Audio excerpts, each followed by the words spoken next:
Jackie, how did you find carnivore? So basically, I was suffering from some health problems that I couldn't really find a reason for, let alone a solution for. And I went back and forth thinking about different diet styles, what could potentially work for me. Back then, I used to watch a lot of debates and things. And so I was kind of familiar with veganism through that. I wanted to be a person who was very sure about the decisions that they make, and I wanted to be a very logical or reasonable person. And so, when I heard people talking to vegans, I couldn't really see any good arguments on the other side. And so, I was considering veganism or trying to be heavily plant based in order to try to improve my health. And so, um, I never completely cut out meat because anytime in my past that I've felt like, oh, I don't really have much money and I have to cut meat out, I didn't feel good at all. And I only felt good when I reintroduced the meat. And so I think a part of me maintained at least that much common sense to know it's not a good idea to cut meat out completely, but at least make it lean. So I would strain all of my meat. I would trim the fat off of it if I did use it. I didn't eat meat necessarily at every meal. Most days would start with every meal included vegetables. And so the meals were built around whichever vegetables I was going to use that day, for example. And on one hand, I could maintain my weight very well. I thought my energy levels were good enough. My sleep I thought was okay. It was not great. It's a kind of sleep where you stay in bed a lot before you fall asleep. Then you fall asleep. Maybe you can sleep 7 or 8 hours, but then when you wake up, you're groggy and tired, and you don't really want to get up. You might set the alarm again, for example. So I was sleeping longer back then, but I wasn't getting quality sleep even back then. And then I just kept feeling bad, like aches and pains, and my teeth were getting very sensitive, and um, my hair was getting really gray. And I just was thinking to myself, and also I was in a lot of pain. Just simply put, the heavier plant based I went, the more painful it was. And so, I would be eating these vegetables, and I would get so uncomfortable, so bloated, and so gassy and then also the smell was so bad that I thought this is a sign that something is wrong. And so I developed a new health problem where initially I was simply waking up with stomach pain, but later on I started to go to sleep with the same pain. And I thought, yeah, no, absolutely not. If I'm living a healthy life, I'm exercising, I'm taking care of myself in other ways. What's going on? So I didn't want to ignore it. So I went to a doctor to figure it out, and I got a stomach cam exam, and it was a really difficult thing for me. Um, Only for it to turn out that there wasn't any detectable problem. And so I went through that only for reality to not really meet me where I was. And it was a very, very difficult thing at that time. I thought I was crazy. And so I wanted answers, and I wanted a solution. Like, I am a solution seeker. Okay. If there's a problem, there should be a reason for it, and there has to be a solution. You find the solution, you implement it, and now you don't have the problem anymore. That's my mindset. And so I was battling between, okay, should I go heavier into vegan? Let me check back in with some of the people that I used to watch. For example, I do that, and some of them, not all of them, but some of them are not no longer vegan, and some of the other ones don't look so good, if I can be honest. So I was thinking to myself, yeah, I wonder, is there anything else? So basically, in desperation, because I don't want to be on medication, I don't want to be in and out of doctors' offices, and from what I understand, that's basically what a vegan lifestyle is. And so I was thinking, is there anything else? And that's when I stumbled upon carnivore.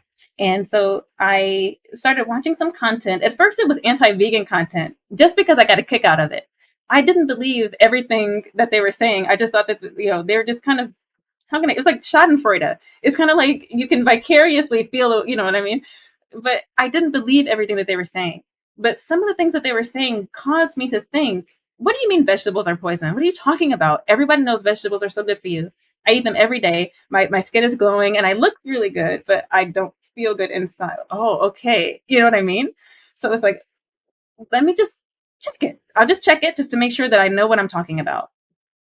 The more I checked it, the more it started to dawn on me, Jackie, you don't know anything about any of this. So educate yourself first, make a decision from there, make some changes, and then see what happens. And that's basically where it all began. Wow. And that kind of that time where you did the education and then moved on to carnivore, when was that? That was 2.5, maybe 3 years ago.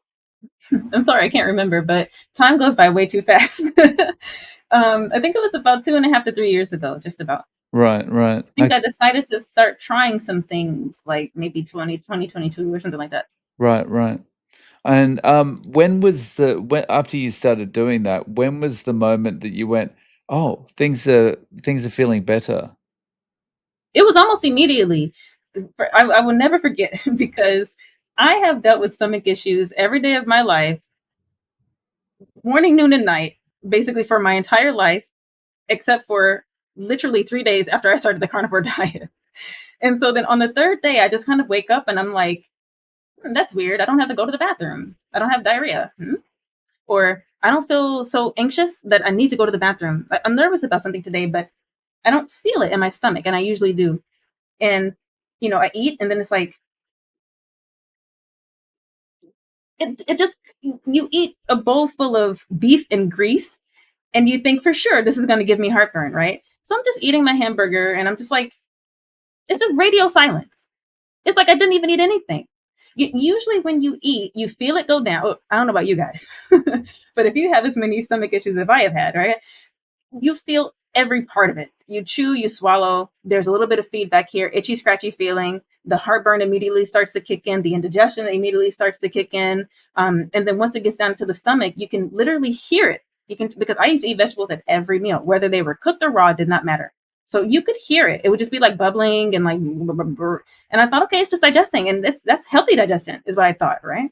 And so you feel it go all the way down, and then you feel it percolating in there. Many times it kind of burns. Sometimes it's a little bit pokey. Sometimes it's a little bit not hard, but feels like pressure, for example. And then the bloating and the gas kick in, and then eventually you get diarrhea to get rid of it, right? That was what my whole life was like for so long, right? Especially because I mean, even when I was a child, I loved vegetables. Like I wasn't the kind of child you needed to force to eat vegetables. My mom did with some of them because she would give us like canned vegetables sometimes, and those are not as good as fresh vegetables. But you didn't have to force me to eat fresh vegetables. I was always, doing that. But in turn, the vegetables attacked my body, and so it felt really bad, right? And I just didn't feel anything. And then, when that happens, it's like a shock. And I was so excited. I was like, wait a minute, it was so liberating. Like this is freedom. This is what it means to eat food on planet Earth. Because like I had been blaming myself for so long. Oh, my stomach must be broken. If I'm sitting in class with other students, this is when I was young, like in high school or elementary school. How come their stomachs aren't making noise after class, for example? Or I've had students complain, like like at the end of the year, like, "Oh, Jackie, you're cool, but ooh," you know what I mean? And so it would be very embarrassing because for me it would be so painful I couldn't hold it in, not just in childhood, but continuing on as an adult, right? So I'm not gassy. Like, what is that? That doesn't compute. Like, it doesn't burn. Why doesn't it burn? I have to go to the bathroom. And I'm like, what's that feeling? This is weird. I just go to the bathroom and I sit down and I use the bathroom. And I'm like, that didn't hurt. Like, what does it mean to go to the bathroom and it doesn't hurt? Like, it was not computing. So it was just like a mind freak. Like, what's going on? I didn't expect it to work. Yeah, because you get so used to it being changeable and odd that you feel like once it's normal, it's like, hang on, what this is It's like I can't magic. It's like it doesn't compute. So it was a shock, but it was a shock in a good way because I felt I had gotten so much new information, and some of the information sounded intuitively good, like it just sounded right. And then other information there was like science or something to back it up, or it's a good inference to come to after you actually understand what science we do and don't have, sciences that are much more trustworthy in terms of giving us results or potential results from the actions that we take in terms of dietary intake. And so those pieces of the puzzle were falling into place in ways that I didn't expect. Why have we been lied to for so long? Like, why are we spreading these lies to each other? And so I was so excited. I just got on social media and I was like, guys, because I know that they suffer with heartburn. I know that they suffer with indigestion because we all have, right? So it's like, guys, I found the key. You don't have to be doing that, right? You don't have to feel that way. And yes, I still poop. It's fine. This kind of thing.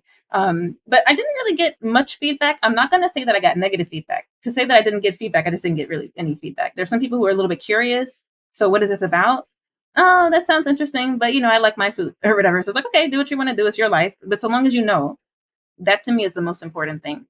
But just to say to answer to your question, yeah. It was, yeah,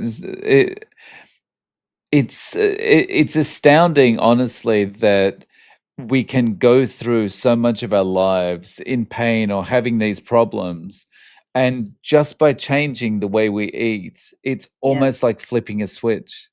exactly. Yeah. And it's the kind of thing where you feel, I know this is right. So it's not easy, I will admit.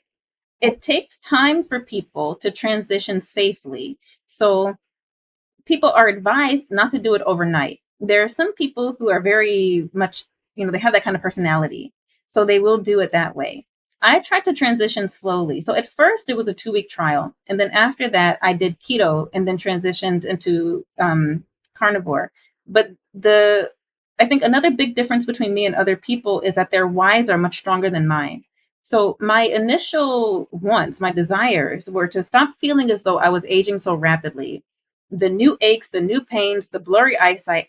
I remember one day it was getting increasingly worse and worse. And one day I went to the train station. I'm just walking through Nagoya Station and I can't read the signs that I used to be able to read.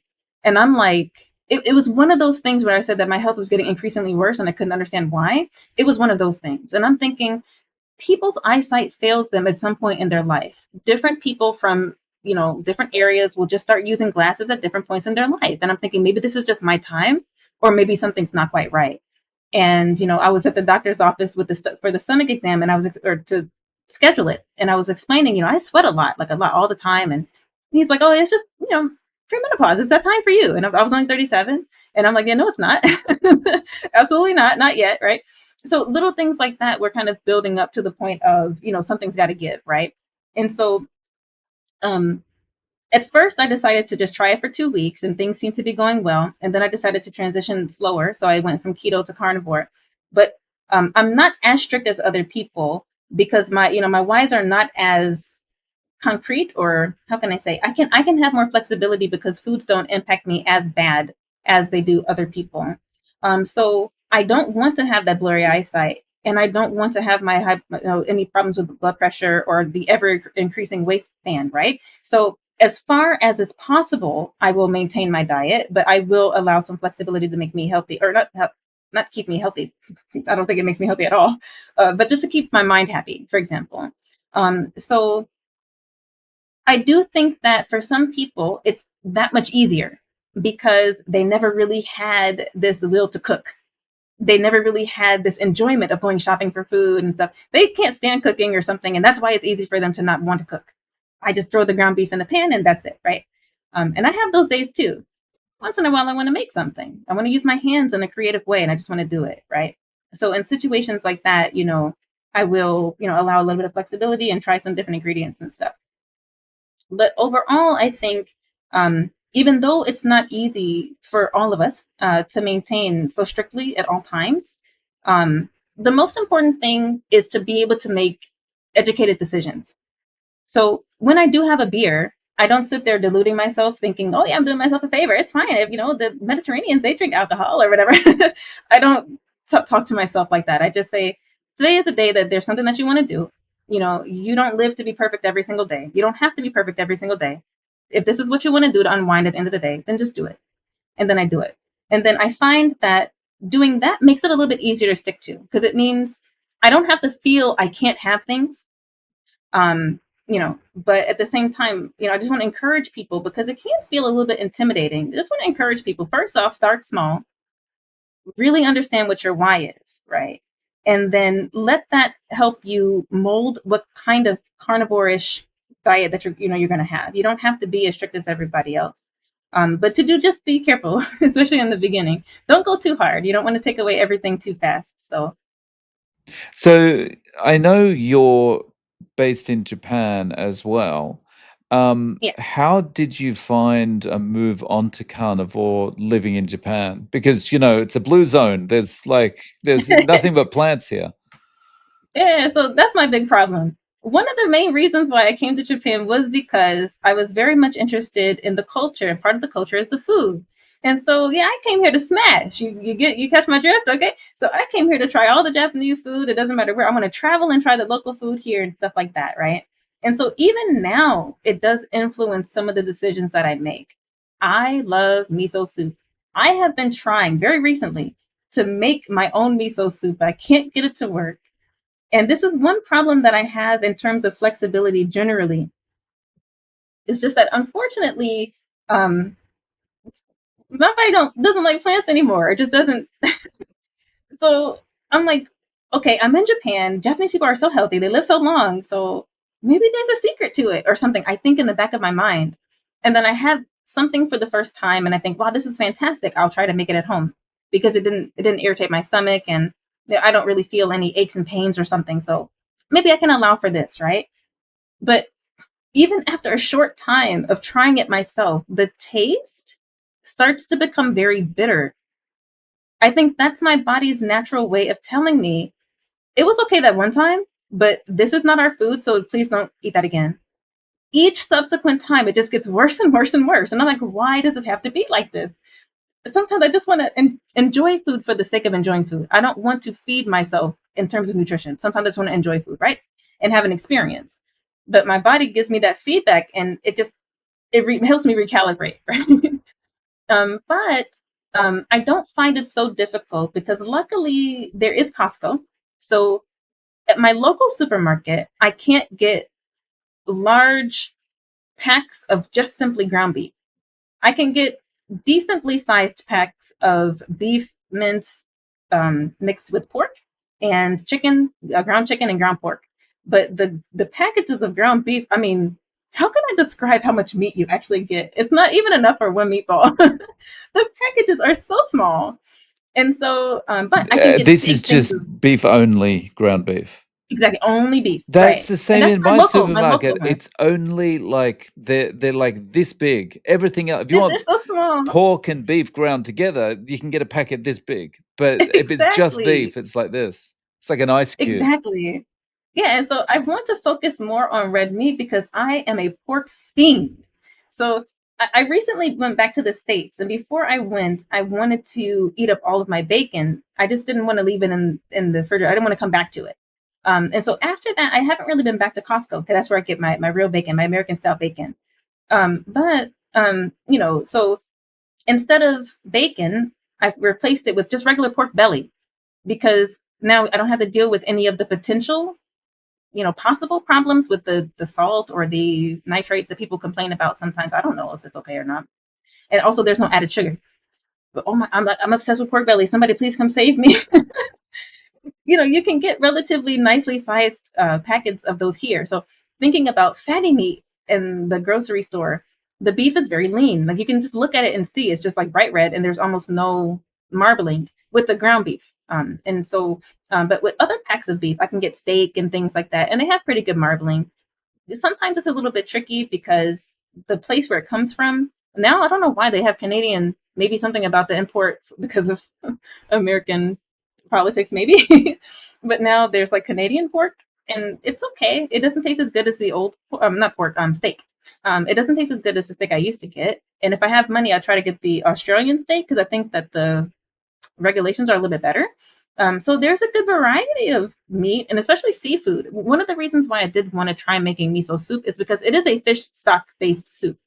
There is of course miso. Miso is not really great. I don't think it's all that great. But I think fermented foods, for some reason in my mind, I'm convinced that that it's okay to have fermented foods because we've been doing that for so long. And let's say that the blue zones have some kernel of truth. A lot of them eat fermented foods, wines, cheeses. I'm not gonna say kimchi. Kimchi is Korean. But I think that I think you understand what I mean. Like natto, for example. Yeah, but I can't eat and like seafood. I mean, fermented foods is a real kind of staple in Japan, right? You go out to eat Yeah, somewhere, and the first thing they're going to give you is a thing of pickles, right? exactly. I love pickles. Yeah. So Yeah. yeah, there's probably something to that, right? Maybe. So I don't necessarily. I think that if you can be really strict carnivore, if you can afford good quality meat, if you can go down the block and get it from your butcher, that's what I would do. But I don't have that. I have meat that was uh, slaughtered probably in another country, and they may have some rules and regulations that are a little bit laxer than I would want them to be. It gets frozen and shipped here. It gets thawed. It gets put on display, and then I take it home and I freeze it. And then because I can't eat it all in one sitting, especially the big packs from Costco, I separate them and I freeze them. They're packed in plastic every in each step, even in my home, right? And then I cook them, and then I put them in the refrigerator because I try to make it in batches, for example. So I have to imagine that is not what it would be like if I was just eating meat in nature, right? You have to imagine that somewhere along that line, that meat quality has degraded quite a bit. And so I don't, that's the only reason why I feel I can't maintain strict carnivore. I don't think I have access to the best of the best. And some people, I get really jealous when I hear, I have my butchers, and you can see they open it with paper. And I'm like, wow, that's a thing that happens in real life, right? Like we used to get milk in glasses, right? But now we get it all weirdly processed and plastic cartons. And yeah. And so it's like, I don't, as much as I want to be strict, I still also need to understand I live in a modern world. Stress and things like that are going to take their toll. And I have the privilege of being able to relax or unwind or travel and do things the way that I want and have fun. So I I don't necessarily want to be too strict. I just don't want to be in pain every day. That was one of my main motivations. I mentioned before that I just didn't want to keep aging so fast. I don't want to be going through menopause at 30 something. What's that about, right? So and also my eyesight was getting really bad. My teeth were degrading so badly. On carnivore, they don't do anything. But when I eat in the other style, you can feel something almost every time. My gums get really itchy, or I think you had a guest on recently who was talking about the film, the tartar on his teeth. Definitely, when I went back to America, I'm not going to talk about the types of things that I ate, but let's say I ate some stuff. And I could feel the tartar like almost every day. And I'm like, I don't like this. Oh, okay. Sometimes, and I don't want to encourage people to flip flop, but sometimes flip flopping can really be eye opening because then you start to realize, oh, that's another thing that I really appreciated. I didn't sweat as much. I didn't have as much BO, for example. I didn't have as much buildup on my teeth, and it was easier to keep them clean. I didn't have tooth pain, for example. I didn't even think about those things the first time I think we talked, but yeah, it's now that I think about it, yeah. Yeah. Yeah, it can be very eye-opening if you go through a period of time when you're kind of strict carnivore and Mm. all those things with your teeth and that kind of thing go away. And then you have a digression and like everything comes roaring It comes back. back, right? You Like, what's wake that up in the about? morning with this dry throat suddenly and all this kind of Yes. thing, you know? Yeah, I was getting I don't want to call it acid reflux, but it's probably what it is, but there's like every now and again because I like to use spices. And one of the ways that my body gives me feedback, Jackie, that's not a good idea, is on days where I use spices like taco seasoning or something. Then maybe I'm trying to lay down and go to sleep, and I can feel the itchy, scratchy feeling here. Like maybe there might be a reflux problem. So like it's like okay, I know I shouldn't do it. You don't have to keep telling me. But to help keep the variety, a little bit of variety, I do use spices, Yeah. from time to time. Not every. The important thing though is that you're now at the point where if you do test something out, you're at the point you've been clean clean long enough that you can go, "Ah, this is not working for me. I'm not doing that thing again. I'll try a different ingredient next time." Right. So it's like that. And I also think that saying that I've been clean long enough, I think that some healing has happened because in the beginning, when I wanted to have a cheat day, so to speak, I would get negative feedback much more severely. So I would wind up with diarrhea. I would wind up with constipation. I would wind up with just severe heartburn. I wouldn't have to question whether or not I had it. And so, but now, unfortunately, when I do digress, I get hints more so than like raging, glaring signals.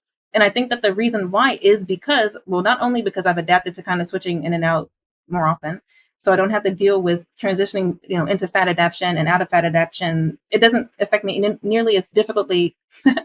I'm sorry, I've been in Japan for too long, first of all. And second of all, I'm learning some different languages right now. So my English is very weird. Um, it didn't impact me as severely, I think is what I was trying to say. So now, like, I can get away with things that I couldn't get away with before, but my body still always does give me some feedback. So I think that that's also a thing that I want to keep in mind. When I digress, right? I get the feedback from my body. It's mild enough for me to recognize, hey, dummy, if you keep that up, you know what's going to come. It built up for decades before, and it took almost until you were 40 for you to recognize just how much damage you had done, right? Do you want to go back down that path? The answer to the question is no. So my everyday meals, right? My foundation, right? Um, that's always carnivore, and then every now and again I'll have something else. And yeah, I think that's a good place to be where you can, you've always got that guardrail there, and like you say, you're talking to yourself, going, "Do you really want to go down this road again? No, okay, so it's time to pull Exactly. back." Mm. Mm. You can see that it's like you work so hard, and then you think, okay, I bought some new clothes, I look so cute, and then you decide, okay, well today I'm just gonna have this, and then you have it, and the way that you blow. There was one time I bloated up so bad. I looked like I was 6 months pregnant, and it didn't hurt or anything, but I was like, what? Your body will tell you, this belongs in me, this doesn't belong in me, right? So just take the hint. Right. It's like, I understand, I won't have that again. It's never good for your self-esteem when you look fantastic in a new outfit on Friday, and then Saturday Right. you're looking a little bit lumpier in it. It's like, what happened? Okay. So, yeah, these types of things are really good motivation, actually. You're kind of this is the way you're kind of happy with the way it's going at the moment, and Yes. as you say, carnivore is a base, and then just kind of see how I feel today. I feel like making something today, so I'm gonna be a bit more adventurous.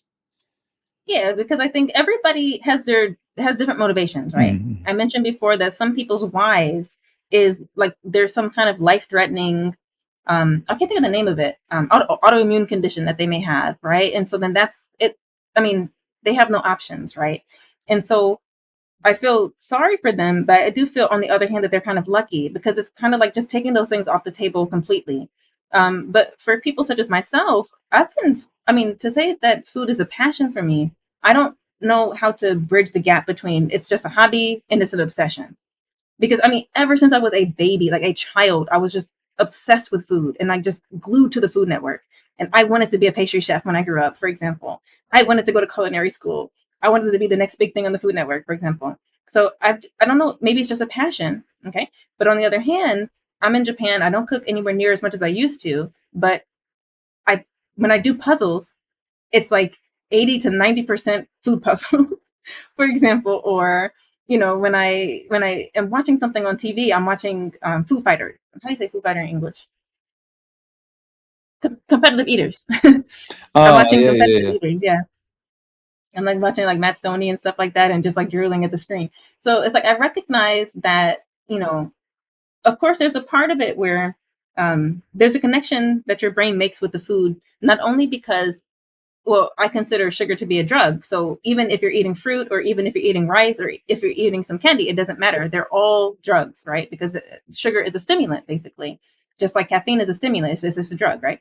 So there is that aspect of it that you want the pleasure drivenness of it of when you're watching it and your mouth waters and stuff like that and you remember eating it and you remember what it smells like, you remember what it tastes like. um and so there is that aspect to it. I want to make sure that I'm responsible, and so I want to share a message of sustainability, but I also want to be reasonable about what that means. For different people, it's going to look like different things. Okay. So for me, I allow more flexibility because the food doesn't cause me as much pain as it did before. But if it's causing you a lot of pain, then that's your reason to not do it, right? Or I'm trying to break up with food so that I'm not as obsessed with it. So I don't want to cook because actually it's a pain. I never expected to think that cooking was a pain, but I'm like, I have to soak the niboshi. There's like this little fish. I have to soak the niboshi for a long time, and then I have to cut the heads off and take the guts out so that so it's not bitter, but it's still bitter anyway. And I'm like, okay, so now I have to do all this investigation. It's like not for food, for other things where I can increase my mind. Like I'm trying to study different languages, right? So that's what you should be spending your time on. Something that's going to make your, make it possible for you to communicate with people and help people around the world, not just, for one meal that you're not even going to like. Right. But yeah, that was part of my motivation, and I wanted to keep that, but I don't think it's so important to keep that as much now. So everybody has a different why. So what's sustainable for you is what's important. You have to understand for yourself what that's going to look like. Mm. So typically, what is a day's eating like for you now? Are you doing 3 meals a day? Yeah, I wish I could be a one meal a day kind of person, but I don't know how to make that work. My appetite has been small for a very long time, and I think part of it is because I do live in Japan, and that was part of the reason why I wanted to move. Oh my God, when I went back to the United States, right? So I don't know if you've ever been to a supermarket in the United States, but compared to Japan, like WTF, everything is huge, and I've been here for like 8.5 years. Or I think it's just about to be 8 years back in Japan. It was like culture shock all over again. Like I grew up in this country, but I still feel this is not what is going on. Why is everything so huge? And then there's so many aisles, and you just have one aisle for potato chips, not like a half an aisle on one side, but like an entire thing. And I'm like, well, okay, shell shocked. Okay. But so, like, in terms of portions and thinking about how much am I going to eat at one time, right? My brain has just, so my stomach, everything is just like, I can eat about this much food at one time and I'm ready to do something else? So when people say, yeah, just eat 1.5 to 2 pounds of beef in one sitting, I'm like, in what universe? So I can't do the one meal a day simply because of that. Another problem could be that because of all the stomach issues that I had before, maybe I'm not as healed as I think that I am. And so my stomach capacity is just weaker. Like, please don't give me too much food at one time. You're going to get sleepy. You're going to feel bloated. You're going to feel bad because we can't handle that much food at one time. I'm a snacker. I've always been a snacker. So I just have what is a reasonably sized meal to people? I don't know how to make that make sense in a person's mind. Um, I don't know how to explain. Just like maybe like a handful of rice and like maybe 4 ounces of meat, and Mm. then like a huge pile of vegetables. That's how I used to eat, right? And the meat used to be very lean. But now I do eat maybe about 3 meals a day. Sometimes two. It depends on how busy I am. It depends on how hungry I am. For the most part, I love making things with just the minced pork and beef. It's just really convenient because I can time it very well to how I can get home, put in the frozen one in the pan with some water, let it steam until I'm ready for it. Like basically, as I'm unwinding, it's exactly ready for me when I'm ready for it, and I just mix it up. Sometimes salt, sometimes butter, sometimes some seasoning like hamburg seasoning. What's hamburg in English? Like it's like a Japanese hamburger steak. Right. It's like a hamburger patty, but the flavoring is a little bit different from a regular hamburger, and it kind of looks like not like a football, but the shape is a little bit oval. Mm. And it's delicious, and I like that kind of seasoning, or sometimes taco seasoning. It depends on if I mind the itchy scratchy feeling. Um, and I love pork, so I eat a lot of pork. I just recently, because of Obon, there were these huge things of meat at the grocery store, and they had these pork ribs, and I was like, I don't have to go to Costco to get ribs. So I bought some of the ribs and I made them, and they were fantastic. They were absolutely fantastic. Just salt. Whenever I have pork, I just need salt. I don't need anything else. I don't know why I don't like beef as much. I really don't know why. But whenever I have beef, I feel I need steak seasoning or something to help me get it down. Pork, all I need is some salt, maybe even a little bit of butter for accent. You don't need it because the pork here is so fatty. It is so fatty. It's just so fantastic. It cooks in its own fat, and it's just, I don't know how to describe it.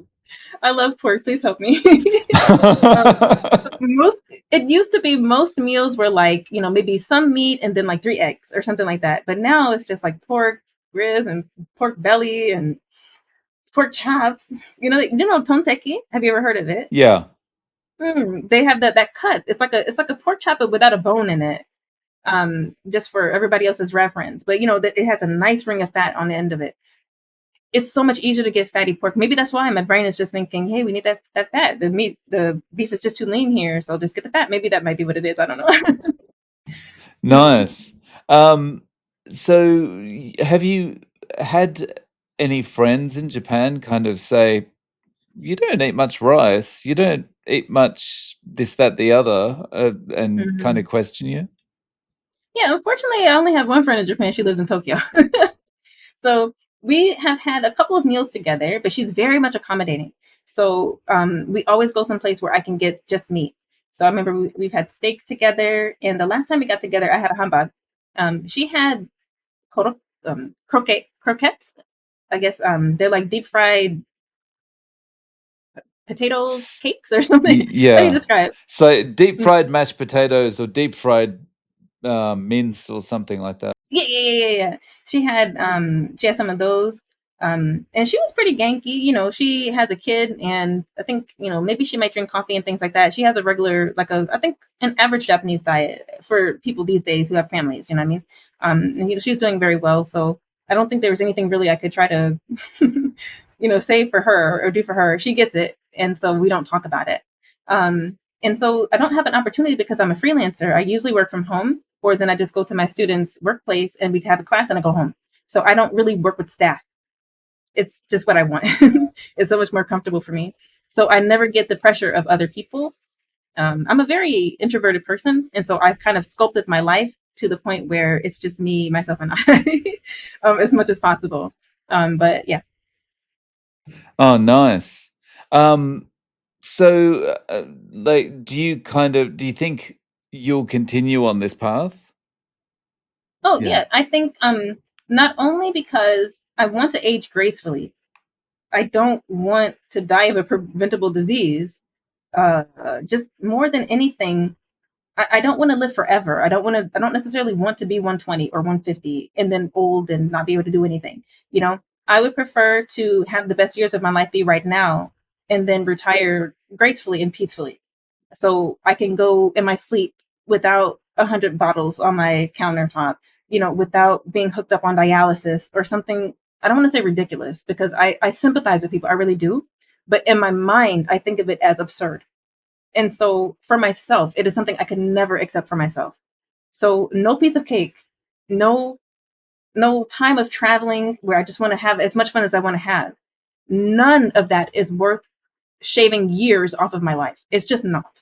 So I know there's so much more I can do. There's so much more that I want to do. It's like in the past I had so many mental health problems that I don't have to contend with anymore. And I just think the sky is a limit for me. And I have to work now. So when am I going to make the most of my everyday? In retirement, basically. So I'm working to be able to retire and do the things that I want to do. Not working and then maybe I die at like 60 anyway because I didn't manage my diabetes. I don't have my foot because I didn't manage my diabetes. So now I can't even travel the way that other people can travel. You know, for me, it's about preparing for the future because I see a long and a healthy and happy future ahead for myself. So that's why. That's my big why right now. I know that having a piece of cake every once in a while is not going to ruin that. But at the same time, I will not let myself go back to what the nonsense that I was doing before. So that's where I am right now.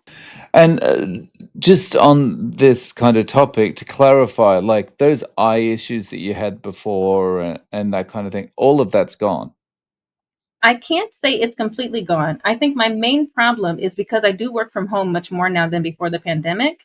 It's just me sitting with this ring light and the blue light of the computer screen for most of the day. So there are issues, but that whole thing where I can't make out long distance anymore, gone. I absolutely can see the way that I was seeing before, but I can notice that, maybe every once in a while I need to turn the light away because I need to give my eyes a rest. Things like that I didn't need to do before. Yeah, fair enough. Um, Yeah. The tooth problems and yeah, all those eyesight problems, the new stuff is gone. yeah, Definitely. yeah. So Jackie, if people want to reach out to you, is there any way of getting in contact? Do you have any social media? I do have a YouTube channel. It's called Forever for Never Vegan, but I haven't been posting on there because life gets in the way, if you catch my drift. So you can leave comments or things like that, or maybe post on the community. I think channels usually have community pages. That's how you can reach me if you'd like. But otherwise, I don't really post stuff, so there's no need to subscribe, I guess, because I haven't posted in a long time. Yeah, no worries. Well, I'll link to the channel in the show notes anyway. Um, Jackie, thank you so much for coming on and letting us know how things are going. I really appreciate your time. Thank you for inviting me back. I had a great time.